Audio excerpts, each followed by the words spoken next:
Sa Bible, one day sa Ginoo, equivalent sa tuwa is, compare sa ato ang time, maabot siya 1,000 years ang one day sa Ginoo. Ang gipangita sa Ginoo, blood wash ka ba? Is the blood of Christ naa sa imuha? Ang gipangita sa Ginoo na ba kay pagtuo sa dugo ni Kristo? Mao na gipangita sa Ginoo kay di ka makaduol sa Ginoo without the blood of Christ. Only the blood of Christ maghatag kanimo permiso nga makaduol sa Ginoo. Muna nga ang ato ang pag-adto og langit wala sa ato ang kaugalingon. Ang atong pag-adto sa langit nagdepende dito sa gihimo ni Kristo sa krus Kalbaryo. Kung imong gibutang imong pagtuo diha, imong gibutang ang imong pagsalig diha, 100% imong pagsalig diha kang Kristo sa iyang gihimo sa krus Kalbaryo, sa iyang giula nga dugo, diha dawaton ka sa Ginoo. Mo na ingon sa Biblia. Pero kung muduol ka sa Ginoo, dinala ang imong mayong binuhatan, sorry to tell you, rejected ka at tubangan sa Ginoo. Kasi kung presidente ka na mag-impeach, ay wala impeach time ni Christ. It is a one-man rule.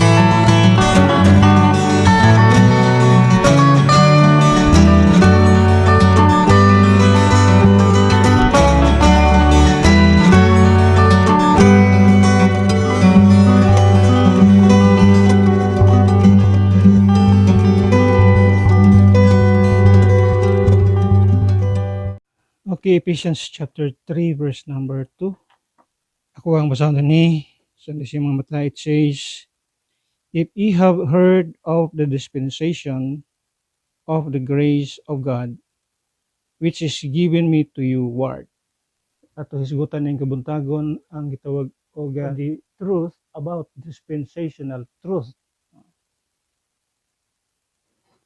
Now, dispensation sa Bible, ito na ma-deny, no? That is a biblical word, and makita nato ang mga gitawag og lesson og mga biblical support. Usa na niya na kining gitawag nato og Ephesians chapter 3 verse number 2. Nagisgot siya the dispensation of the grace of God. So na dispensation of the grace of God. Kini mo ni ang dispensation of the grace of God. A message nga din gihatag niya sa church nga under sa gitawag og grace period. So ang message, ang dispensational message, grace. Salvation is by grace, no? And then ato makita diha ang kining grace, the dispensation of the grace of God, do na siya gitawag og time limit, no? Na siya duration, bali na siya pila lang ka mga panahon. Kung atong tan-awon sa Biblia, it only consists sa gitawag og in the sight of God, in the sight of God, murag 2 days lang siya, 2 lang siya kaadlaw. But in sa ato ang part sa tao, 2,000 years. Because sa Bible, one day sa Ginoo, equivalent tuwa is sa tuwa, kung itong i-compare sa ato ang time, moabot siya 1,000 years ang one day sa Ginoo. So we are now we are almost reach sa gitawag og 2 days, no? Hapit na nato ni tapos ang duha ka adlaw or ang 2,000 years. So nag-start sa cross, if Christ died 33 or 32 AD or asaan ang tuig, so muna katapusan sa muna pag 2,000 years sa church. So muna ang gitawag dispensation sa Biblia, muna ang gitawag dispensation of the grace of God, no? Kini di na matawag og dispensation of the grace of God because that's another dispensation, no? Ang law di matawag na to dispensation of grace because it is also a time of the law period, no? Nga ang nakabalandra di ang mga tao kini mga Israelites people, mga Jewish people. So dispensational truth refers to the biblical concept that God has worked with humanity in different ways throughout history, dividing time into distinct dispensations or periods. Each dispensation represents a specific way in which God reveals His will and interacts with people, holding them accountable based on the knowledge and commands given during that time. So in other words, ang atoang accountability, ang atoang responsibility and accountability depende lang sa atoang time frame, sa atoang period. So diha ta accountable. Di ta accountable sa mga panahon dito, mga about sa flood, sa gitawag Noah's Ark, di ta kunito dili ta accountable. Di ta accountable sa unsay nahitabo diri sa law period. Di ta accountable diha. Ang atong accountability na di aning panahon na during the time. Dispensationalism or dispensational truth helps believers understand why God gave different commands in different times. So, atong tan-awon ang mga truth nining kabuntagon karon. Atong tan-awon ang mga different truths. Ang itong dispensation, atong ang itong dispensational truth. Sa mga nagkalahi-lahi ani nga panahon. First, itong tagagpagtagad, some truths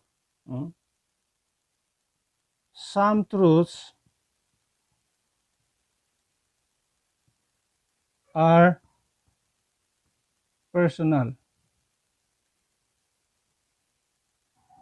Okay, tumikita diha. Ang uban nga mga truths, personal siya or na siya intended nga grupo nga ato makita. So dili siya nga gitawag nga ang tanang truth sa Biblia para gina sa imuha. Wala na ang Biblia dili mingon nga ang tanang truth sa Biblia applicable doctrinally sa church age. Dili ingon ana. Di pod matawag nato nga ang tanang truth sa church age nga gisulat sa Biblia applicable sa Israel or sa tribulation period or sa millennium. Muna sabot akong atong tagaagpagtagad ining kabuntagon nga it is personal. For example, atong tan-awon, there is truth revealed to Peter personally as a spokesperson for the circumcision. No? Kinsa na circumcision? Meaning, mga Jewish people, mga Israelites people. So, ang tan-awon nato sa Bible, ang mga spokesperson diha, actually daghan mga spokesperson sa gitawag og mga nagkalahi nga dispensation. Sa time ni Adam, si Adam ang saligan. Sa time ni Noah, conscience si Noah. Sa time sa human government, ato silang mga kaliwatan ni Noah. Sa time sa promise na si Abraham, na si Isaac, na si Jacob, na si Joseph. Then sa time sa law, na si Moses. Then, na silang as time goes by or pass by at may tadiha ang silang David. At makita daghan pag mga ipang hatagan sa Ginoo dag katungdanan obligasyon sa time sa gitawag law. Sa time sa na-appeal pa diha si Peter, no? Appeal pa si Peter diha because he was included sa gitawag og under the law. Although transitional ang time niya gikan sa law, naabot pa siya sa grace period. So naabot siya sa transitional process. Then, pag-abot sa grace, si Apostle Paul ang gitagaan og katungod nga maging spokesperson sa gitawag og dispensation of grace. So, sa tribulation period, another thing, sa millennium, na si Jesus Christ ang magadumala din na. Now, kang Peter as a spokespersons para sa mga circumcised people or the Jewish people, unsay gihatag sa ilaha nga message, the gospel of the kingdom, unay gihatag sa Ginoo nga mensahe sa ilaha. That is why si Peter ang iyang gi-preach as early as Acts chapter 2, part sa iyang message diha is sa gitawag og part sa kingdom gospel. Munay naa sa time ni Peter, which si John the Baptist, Jesus Christ, ang mga 12 apostles, maunay ilang preaching, gitawag og the gospel of the kingdom. And in fact, maunay message sa mga apostles. Kung imong tan-awon sa early ministry of Christ in the book of Matthew chapter 10, makita nimo din nga this is part of the kingdom gospel message. Matthew chapter 10, makita nimo din Matthew chapter 10, then verse number di na to i-quote ang mga verses nga sa time ni John the Baptist, sa time ni Christ, at sa mga apostles. No, mo ni ang ilahang gitawag og message kinsa man ni nga mga gitawag tao dinhi, mga apostles. Christ commissions the apostles to preach the gospel of the kingdom in this chapter 10 in the book of Matthew. And verse number 5, it says, "These 12 Jesus sent forth and commanded them, saying, Go not into the way of the Gentiles, and into the city, or and into any city of the Samaritans, enter ye not." So ang command dinhi ayaw adto sa mga dalan sa mga Gentile people, or ngadto sa mga Samarianhon. Kung imong tan-awon sila, ayaw adto nining mga gitawag mga klase sa mga tao. Pero still, at makita diha nga dili sila dawat sa mga Jewish people, no? Tan-aw sa mga Hudiyo, sa mga pure Jewish people, kini mga tawhana mga hugaw, mga filthy kinds of basta mga hugaw nga mga tao. Di sila ganahan ani magdulduol. So sila, but go rather to the lost sheep of the house of Israel.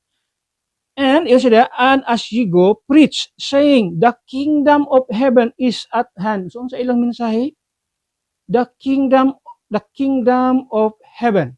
So, they were preaching sa gitawag og the gospel of the kingdom. Ang ilang message is the kingdom of heaven. Kini ang ilang gina-preach. Iyon ang mga tao, iyon ang mga apostles. Nagsulti sila, the kingdom of heaven is at hand. Sabot, haduol na, hapit na mo abot ang kingdom of heaven. Sa ilang sulti diya.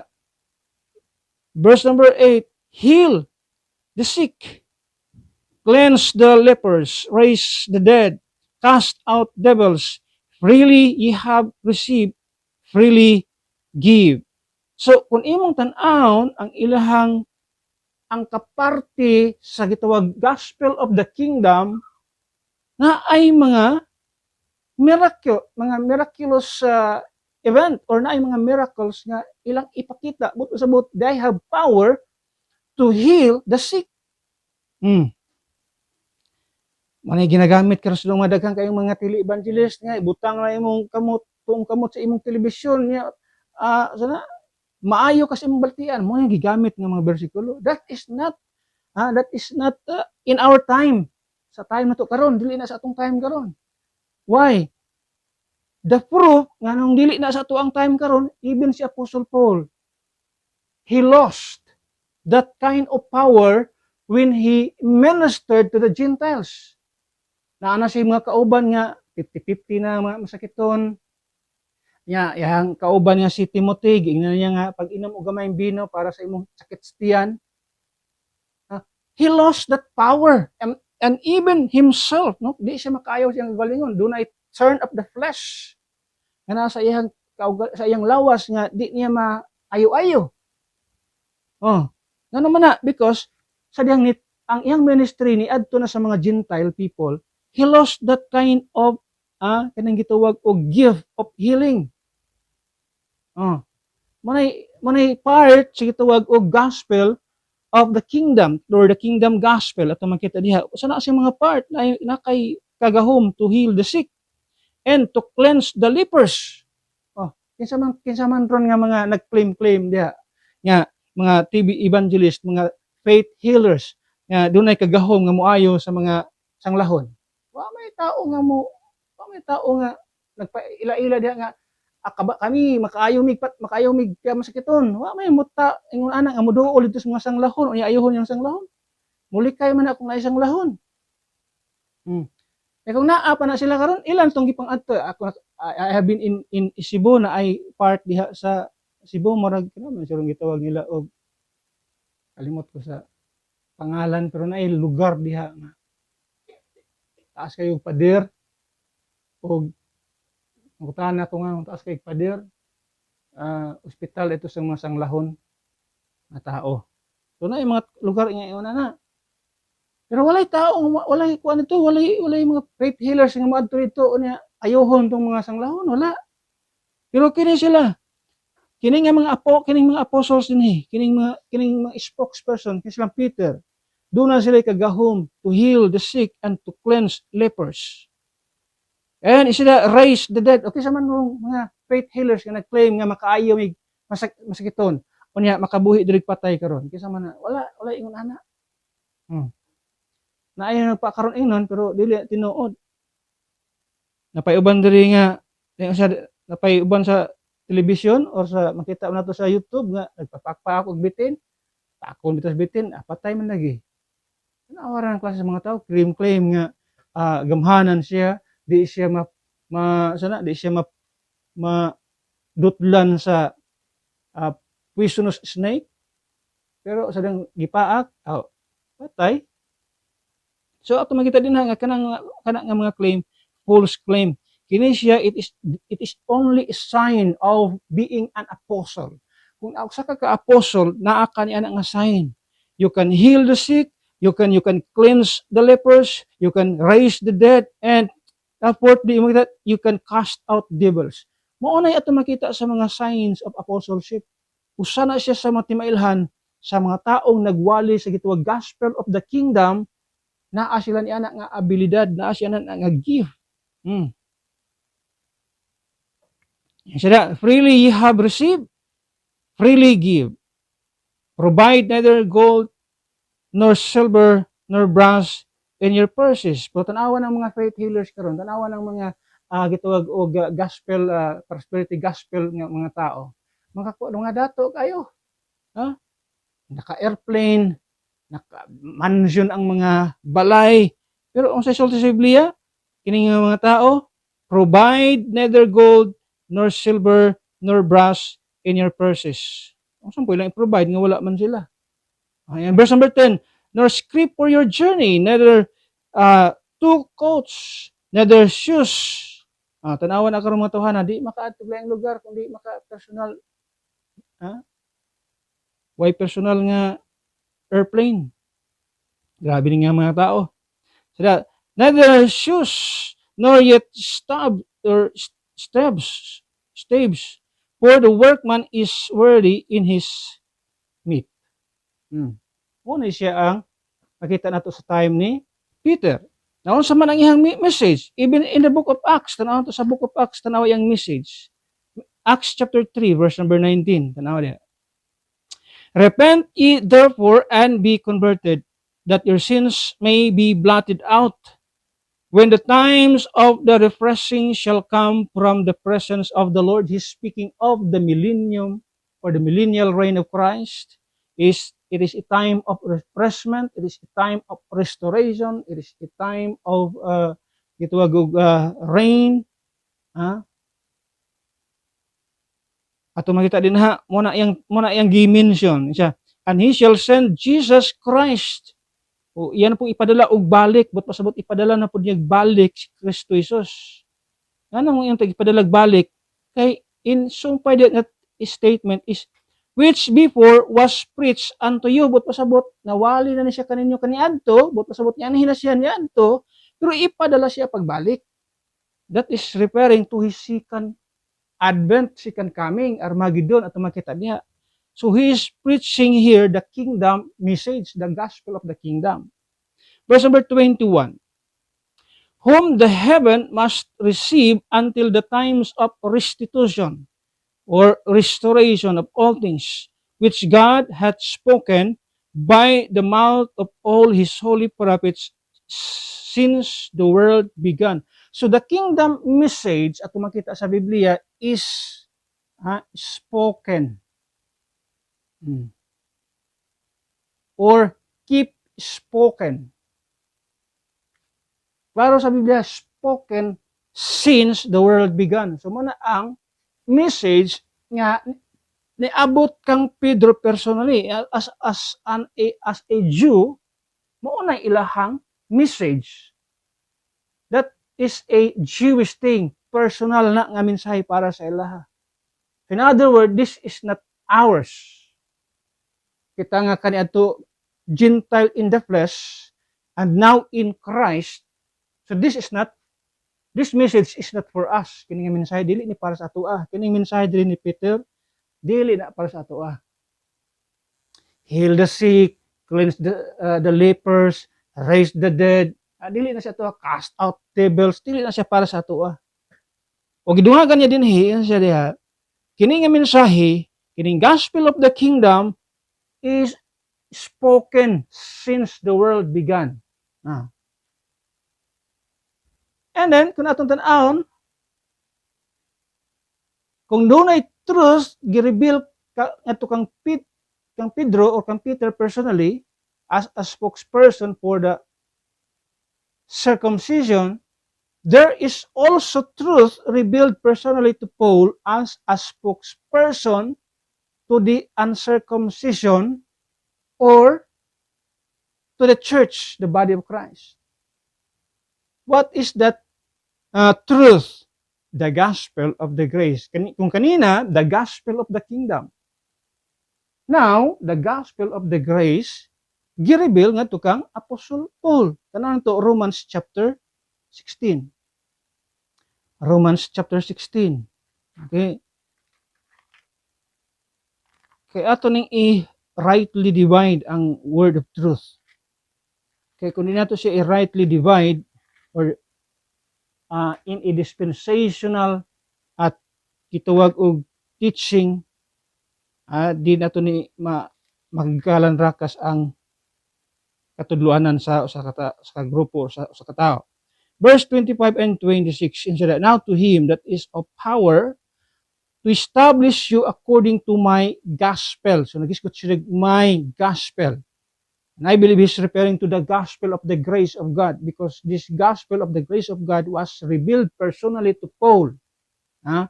My gospel, ingon siya diya. He said, and the preaching of Jesus Christ according to the revelations of the mystery, which was kept secret since the world began. So kung Apostle Paul, kining spoken is kang Peter and the rest of the apostles.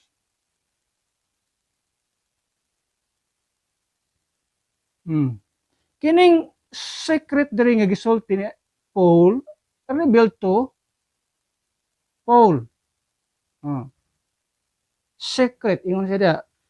Lahi ng spoken, lahi ng secret since the world began. Ano ang na-reveal ka ng secret, ka ng mystery? Sa time nga naa si Apostle Paul, tanaw to karon. Iyon siya. Which was kept secret since the world began. Verse 26. But now, yun siya, now, dili, kaniadto. Kung dili, now. What man siya, but it was then. Yun siya, but now, is made manifest, and by the scriptures of the prophets, according to the commandments of the everlasting God, made known to all nations for the obedience of faith. Na ay mga hints at makita sa Old Testament, sa mga prophets, pero they do not understand. Unsa nang mga butang ang gipangsulti din na. Now, iyon sa gitong ibasa, keep secret, gi-reveal, asa gi-reveal. Ato na to. Galatians chapter 1,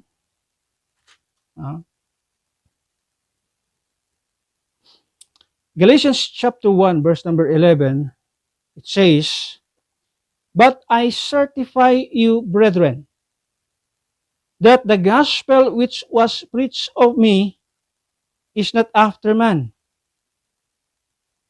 For I neither received it of man, neither was I taught it, but by the revelation of Jesus Christ. But before we discuss kanang revelation diha, tanang duha, napailaing truth diri aside from this truth nga tuang basahon atong tun-an kining revelation of the mystery, the gospel, which was revealed to Paul. Napailaing truth dinhi. Who Jesus is. Is he a man or is he ato makita God? Doon ay truth dinhi yun siya diha. Ang sulti sa Biblia, but I certify you, brethren, that the gospel which was preached of me is not after man. So ang gospel nga iyahang nadawatan or giwali ngadto kaniya, dili gikan sa tao. Dili sumala sa tao. Yung sa verse number 12. For I neither received it of man. Kay wa na ko ni nadawat gikan sa tao. So dili tao ang source nini. Neither was I taught it, but pasabot dili wala pud ko gitudloan ani sa mga tao. Yun sa diya. Now kung dili gikan sa tao, asa gikan? Yun siya gikan siya but by the revelation of Jesus Christ. So kung kana siya nga gospel, revelation from Jesus Christ, unya ingon si Apostol Pablo, dili siya after man, o siya dili gikan sa tao, kinsa si Kristo. That means Christ is God because ang gospel nga gi-reveal sa kang Apostol Pablo gikan kang Jesus Christ. Nya ingon si Apostol Pablo kini nga gospel, it's not after man. It's not he was not taught by man, ingon siya. So dili tao ang nagtudlo sa ako ani. Dili po ni gikan sa tao. Asa gikan? Kang Kristo, Jesus Kristo. Dili siya tao. But pasabot di siya tao. He is God in the flesh. Wala ingon sa Biblia, sa ato ang King James Bible, klaro kayo, God manifest in the flesh. Wala may laing nagmanifest sa flesh, kundi si Kristo raman. He is God manifest in the flesh. That is why si Apostol Pablo, ingon siya diya, kini nga gospel, it's not after man.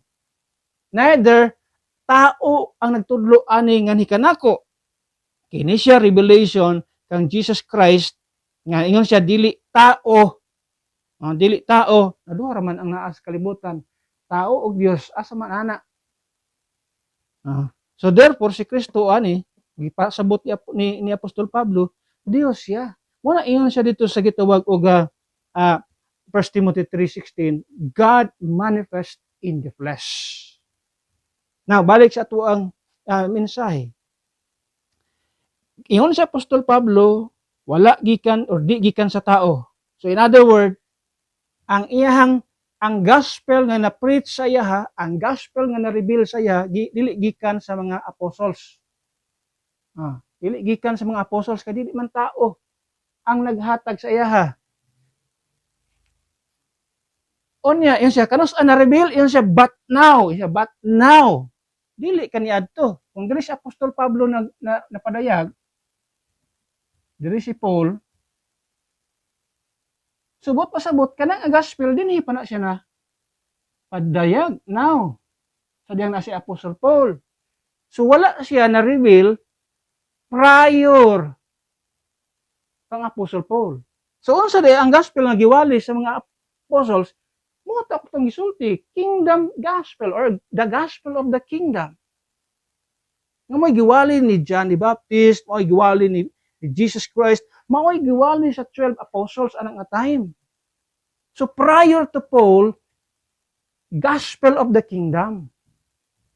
Pero sa diyang naa na si Paul, gospel of the grace of God.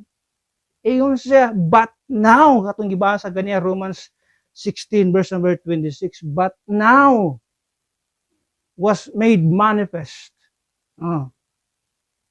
Muna ang mystery. Pwede na asya sa Old Testament ang mga part niya na, pero secret. Di sila kahibalo unsa ang mensahe. Mystery gani. Pero the whole concept of that mystery revealed to Apostle Paul. O nabay mystery sa Biblia nga, nabay mga bersikulo sa Biblia nga, through the blood of Christ, masave ang mga tao sa Old Testament. Wala nagsulti niya na. Tapos wala nahitabo sa diyang naa si Apostol Pablo. Paingon niyang faith in His blood, sa iya lang nagipakita ang mystery.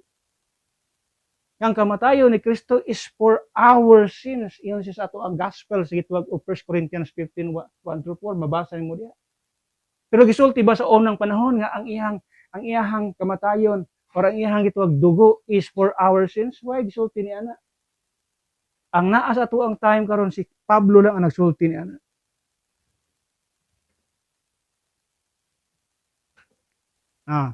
Number 2, atong pagtagalin number 2. Some truths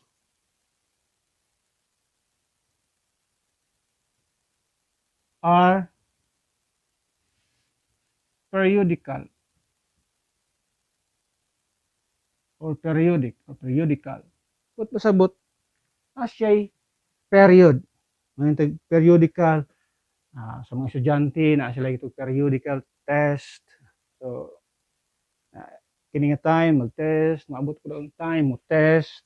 So, ang Ginoo doon na siya mga messages sa Biblia nga, yung periodic ang itawag sequence. Sa Biblia daghan nato makita. First, makita nato the periodical message of giving. It is still ato makita the message of God. God's message kini nga mga butangan ni. But when it comes to giving, na siya yung mga period nga nag-involve. That is why you cannot impose kung unsa tong practice sa Old Testament period, dili mo pwedeng i-impose nga mo imong i-practice sa church age period. Because there will be a possibility nga mag-conflict ang imuhang teaching. For example, tithing. Tithing is part sa gituwag Old Testament sa little bit, tithing.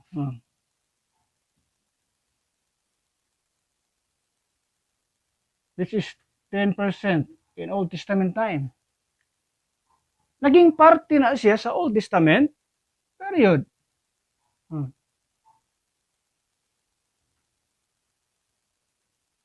And then, tithing in Old Testament period, nag-involve siya o curse. Tunglo, na siya tunglo nga, karakip. Yun sa Bible, if you do not bring your tithe, you will be accursed. So doon ay cursed sa Bible. Nasa involvement nga, o na nag-involve nga, cursed, tunglo, ikan sa Ginoo. Now, if you apply that form of giving, tithing in the church age period, di ba mag-conflict ang imuhang doktrina, ana? Nga nang mag-conflict man, ingon sa Biblia, ang tithing sa Old Testament ay cursed. O yan nga nang ingon sa Galatians, tanawon sa Galatians chapter 3, verse number 13. Sa isulti sa Biblia. Says, Christ hath redeemed us from the curse of the law. So gilukat kita ni Kristo, gikan sa pagkatinunglo sa balaod dili sa under the law. Ayong sulti, gilukat na kita sa Dios gikan sa pagkatinunglo. Siya being made a curse for us, for it is written, curse is everyone that hangeth on the tree. Now, if we are already redeemed from the curse of the law, how come nga ma-apply nimo ng tithing nga naay involvement nga tunglo? So kung imong i-apply ang tithing karon sa church age period, ug dili ka mo tay tunglo ka, unsa man gisulti sa Biblia nga gilukat na kas pagkatinunglo? So there's a conflict. That is why periodical message of giving is very important. So in other words, tithing is not applicable in the church age period. Na daghang mga simbahan anak karon nga nagwali about sa tithe. Ginagamit ni sa simbahan para paghot-hot sa mga membro. Pagkatinuod lang. Unsay ko na ni, unsay isulti sa mga leader sa mga simbahan, di mo mo tithe sa iyong income. Itong luho mas Ginoo. Grabe no, di ba? Grabe kayo og kanang gitawag og murag og sa kwan pa karon i-treat ba ka? Doon na pagbanta nga kung di ka muhatag sa imong tithes, tungluhon ka sa Ginoo. Sama ni, unsa naman itong Biblia ni nga siya gi-redeem tas gikan sa pagkatinunglo sa balaod, unya karon matunglo na pud ta. Mura man na siya double jeopardy. Di pa mura double jeopardy. Gilukat na ta, gi-redeem na ta, giluwas na ta ikan sa pagkatinunglo sa balaod. Karon mobalik na pud sa pagkatinunglo sa balaod because of this word tithing. So, saan yung pag-reconcile? At ito si Apostle Paul, o sa isulti ni Apostle Paul in the church age period, ang sa ito makita din ang gistudlo ni Apostle Pablo din is grace giving. Is there a conflict with that? Walay konflikto na. Kung si Pablo nagtudlo siya grace giving, walay conflict din na. You can give cheerfully. You can give wholeheartedly. You can give 100% pa man gani. Kung gusto ka, wag ka gibawalan siguro niya. Basta ikaw ang sayod sa imong kapasidad. Pero nung ka nga, i-demand ka, i-oblige ka, nga kinahanglan kang muhatag sa imong tithes. Kasagaran sa mga taong katudloan ni pod, mo depensa ani nga kinahanglan tong sundo ni.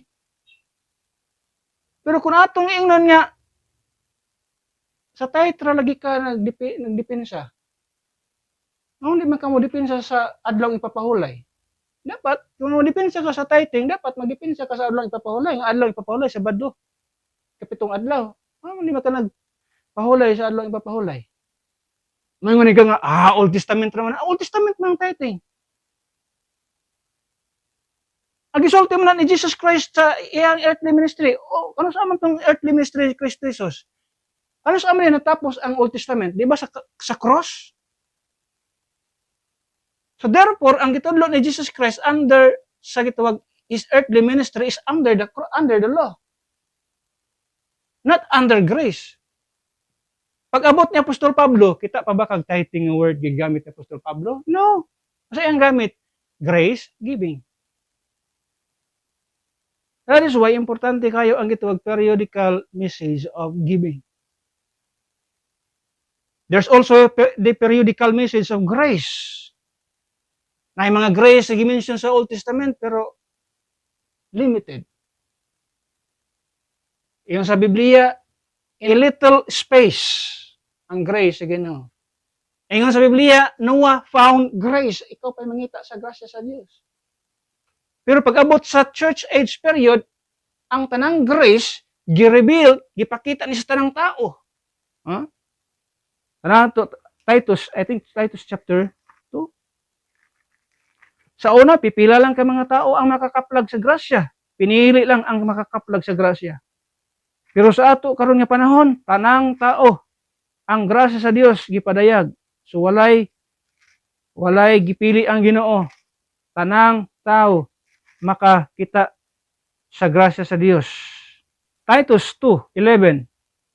It says, "For the grace of God that bringeth salvation." So kini nga grasya sa Dios nga nagdalag kaluwasan, yun siya mo ning grasya sa kini dispensation of grace. Yun siya, "For the grace of God that bringeth salvation hath appeared," appeared to all men.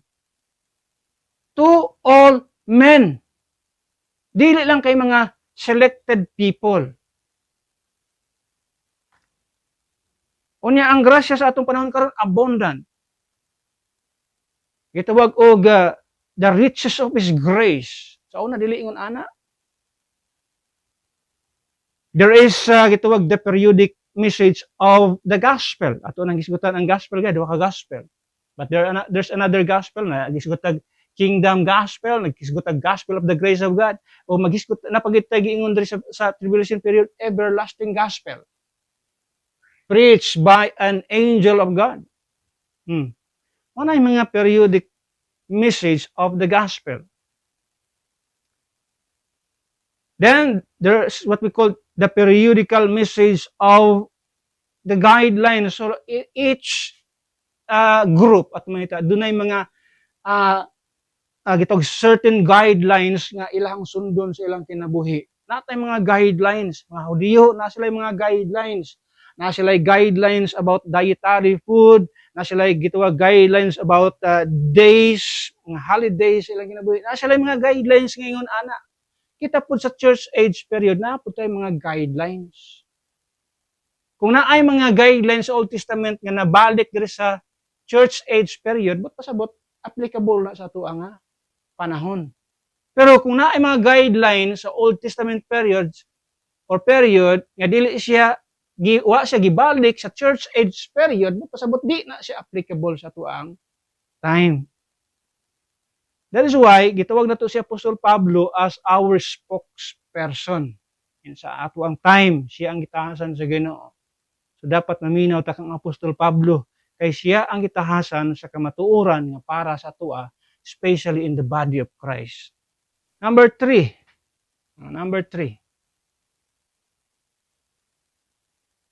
Some truths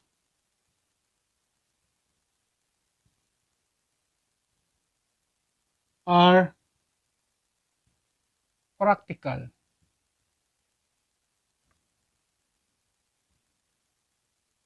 Na mga truths sa Bible, practical. For example, you reap what you sow. That's a practical truth. This is applicable to anybody. Unbeliever or believer, pwedeng ma-apply na siya. You reap what you sow. Bisan kinsa pa nga tao ni. Ma-unbeliever man, kung magpugas siya og sayop, ano yung niya sayop? Sinitabo ron. Sa politics Pilipinas. Sa gipugas ang mga tawhana, ang ilang giani. Nagsig-disturb sa gobyerno, di giani nila ang pangil sa balaod sa gobyerno. You cannot, especially nowadays, you cannot dethrone, you cannot destabilize any government, duly elected government. Di ka pwedeng disturb diha. You will be punished. You reap what you sow. Can you imagine, That is true.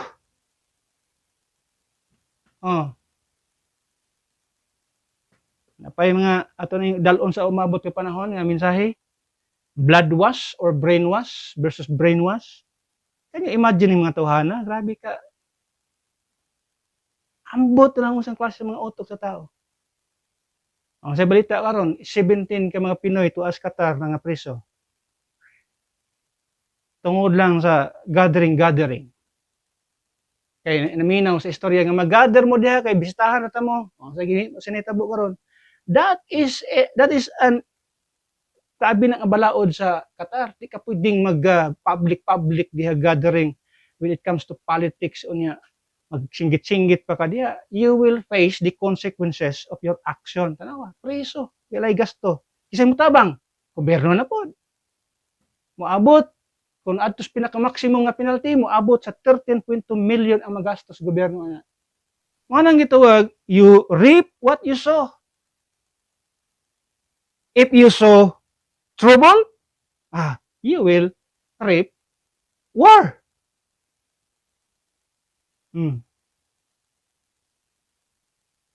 If you sow disobedience, you will reap punishment. That's it. Pero kung sa may mo punish nimo if you are a law-abiding citizen, if you are following the law, sa may mo punish sa imo hadiya, you will end up, mabless pa ka. you will end up peace. Di na pwede nimo i-twist nga truth sa Bible. Yung sabi, be not deceived, God is not mocked. For whatsoever a man soweth, that shall he also reap. O tanawan ng mga tao nga naghilom-hilom lang, nagsunod lang sa panggobyerno, hilom-hilom lang, sunod sa balakad. Na may trouble silang kinabuhi? Wala.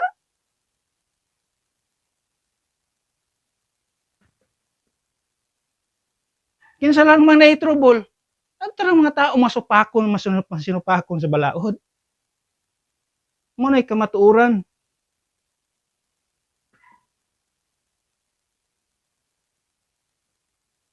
Principle man guna mo na itong mga practical truth sa Bible. Daghan na sa Biblia nga mga lesson. Asa pa isulti diha, do not do unto others what you don't want others do unto you. Mga principle na sa Biblia. Ayaw buhata sa uban kung di ka gusto nga ang uban mo buhaton sa imo ha. Mga principle sa Biblia nga di pwede nimong ipawalang i-reject. Di pwede nimong i-reject mga practical truths nga gisuod sa Biblia. Kung di ka gusto nga mo na buhaton sa imo, ay buhata sa uban.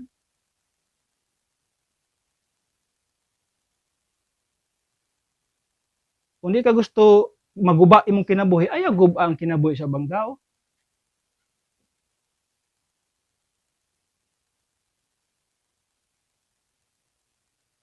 Tanawa ron, guba ang kinabuhi, guba ang pamilya. Gusto mong gubuon sa kinabuhi sa katao? Ang presidente, grabe paningkamot nga mabalik ang Pilipinas gikan sa pagkalugmok tungod sa pandemya. Gubuon pa nila. Ang sanitabo. Sa Biblia, principle sa Biblia. Imo man ang gibuhat sa uban, mo may tabo sa imo ha. Another principle, pride goeth before destruction. Principle na sa Biblia, hindi na pwedeng mabali. If you are too much, if you have too much pride, o sa sinultihan pa na karon, so much hubris. Grabe ka. Naghinubor ang pagkahambugiro sa tao. So, tabo. Distraction. Too much hubris.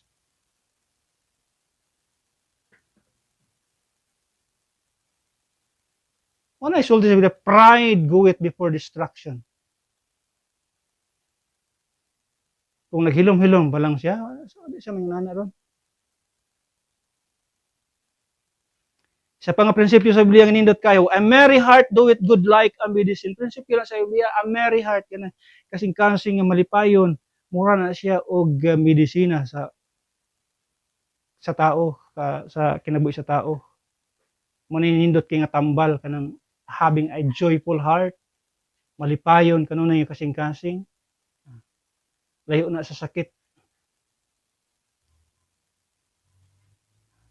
Another, be not deceived. Ayaw pailad.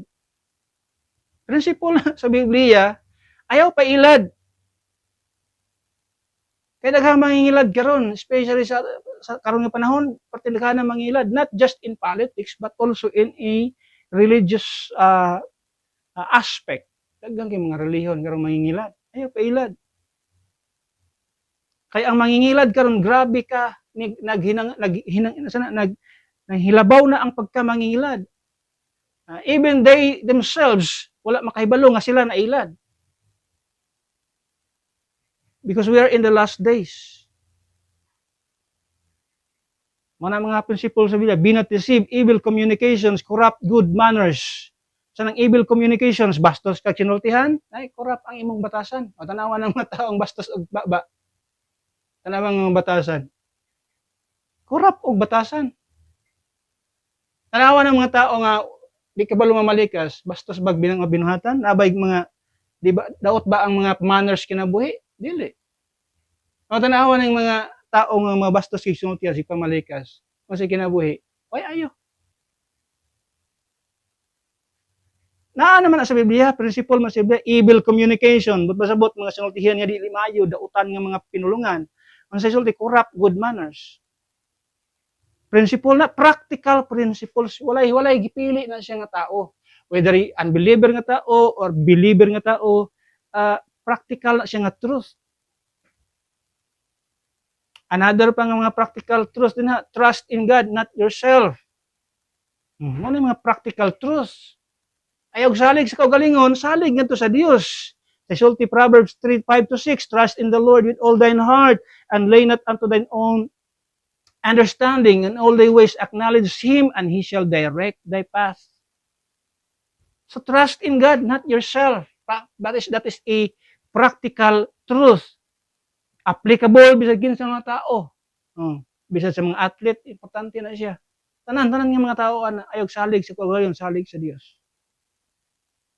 Another practical truth, don't worry about tomorrow. Gitudlo na sa Biblia. Take therefore no thought for the morrow shall take thought for the things of itself. Sufficient unto the day is the evil thereof. Daghan mga practical truth sa Bible. Pray always. Kana siya. Practical truth. 1 Thessalonians 5:17, pray without ceasing. Kini sa mga practical truths, be humble. Sa Bible gitudlo ni siya, humility leads to honor. God resists the proud but gives grace to the humble. Humble yourself before the Lord. Walk humbly with God. Pride brings destruction. Maya makita na exaltation comes through humility. Let others praise you, not yourself. Dili ta daw magbuhat sa atong kaugalingon nga bangko. Jesus as the example of humility ato makita sa Biblia. Humility is a powerful virtue in the Bible. And this muna ito makita ng mga bersikulo na nakisgot about humility. Muna siya, be humble. That's practical truth. Number 4, some truths are perpetual.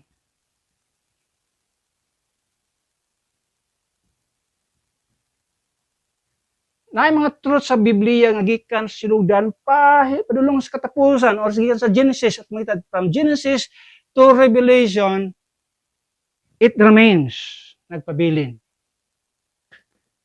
For example, the doctrine about God, ang Dios walay kabaguhan. Ang pagtulunan may tungod sa Dios kung perpetual siya. Kinsa ang Dios sa Old Testament padulong na dito. Although na siya mga different dealings sa tao, sa iya ng dealings, pero sa iyang pagkasiya, wala na usab sa Ginoo. Ang iyang manggiluloyon, wala na mausab. Ang iyang pag-atiman sa tao, wala mausab. Padulong hangtod karon.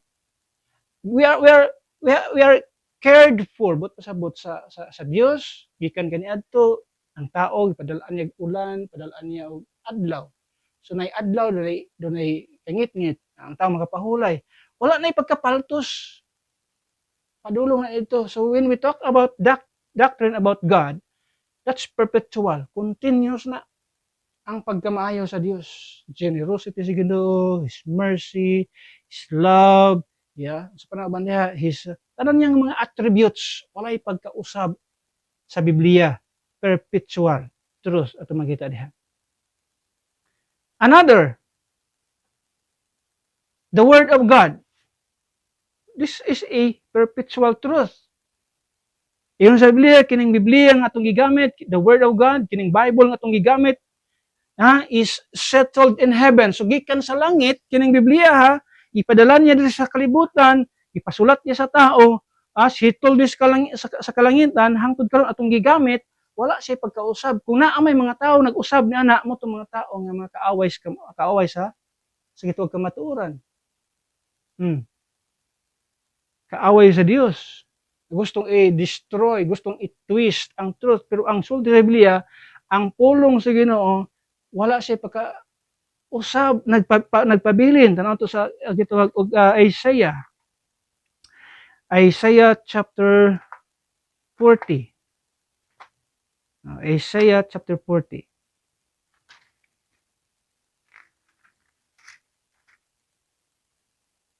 verse number 8.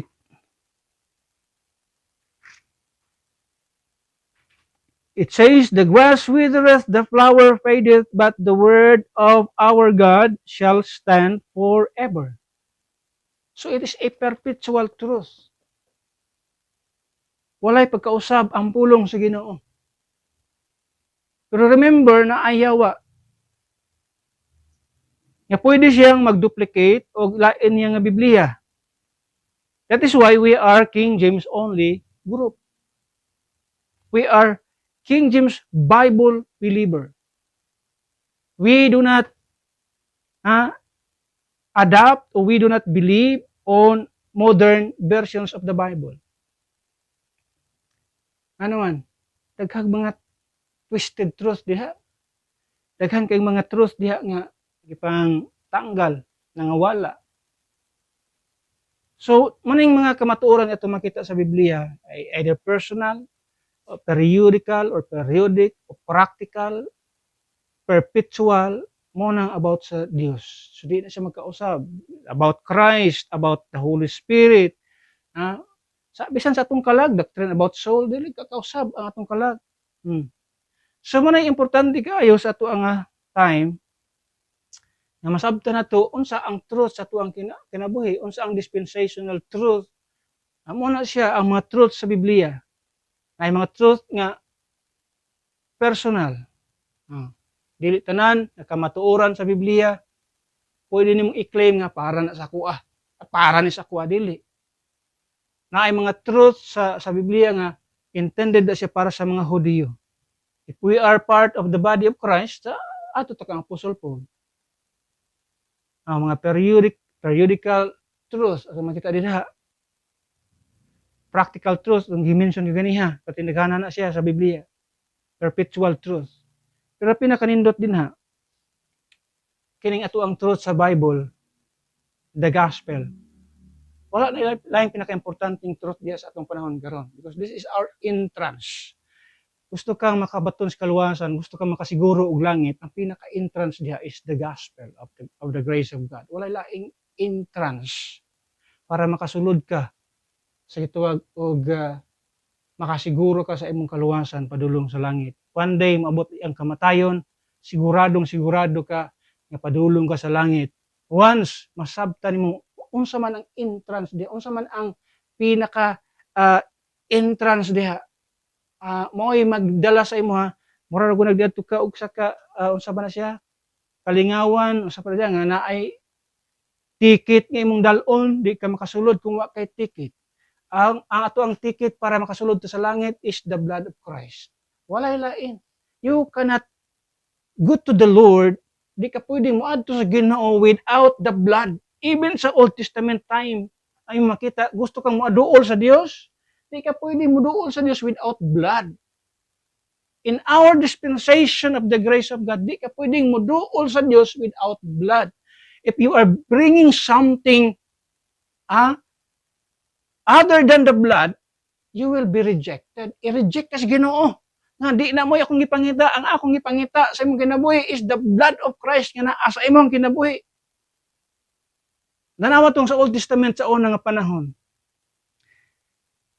Sa time nga dunay Passover, kung ato makita tong first time nga naay Passover, yun sa diha.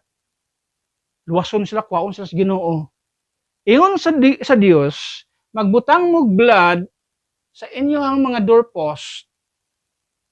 Unya, kung makita sa angel ang blood nga nasa iyang doorpost, iyon sa Biblia, I will pass over you. Munang gitawag pass over. I will pass over you. Munang gitawag karong pass over. Sa atong kinabuhi pod, kung dili makita ang blood of Christ, if we are not blood washed, nga muna akong dalon sa umabot nga panahon, if we are not blood washed, naluwas kuno ka kay nagtawag man ko sa ngalan sa Ginoo.